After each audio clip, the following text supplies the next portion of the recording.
মাঝরাতে মৌলানি বাজারে বিধ্বংসী আগুন। বিধ্বংসী অগ্নিকাণ্ডে ঘটনা ঘটল মৌলানি বাজারে। জানা গেছে শুক্রবার রাতে আনুমানিক 12টা নাগাদ ক্রান্তি ব্লকের মৌলানি বাজারে একটি দোকান থেকে আগুন বেরোতে দেখেন স্থানীয়রা। তারাই প্রথমে আগুন নিয়ন্ত্রণে আনার চেষ্টা করেন। খবর দেওয়া হয় ময়নাগুড়ি দমকল কেন্দ্রে। খবর পেয়ে ময়নাগুড়ি দমকল কেন্দ্রে একটি ইঞ্জিন ঘটনাস্থলে পৌঁছায়। ঘটনাস্থলে আসে ক্রান্তি ফাঁড়ি পুলিশও। বেশ কয়েকটি দোকান পুরোপুরি পুড়ে ছাই হয়ে যায়।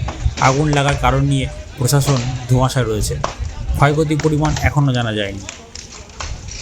মগ দিয়ে হবে না তো, কোনো টুল প্ল্যানের ব্যবস্থা নেই।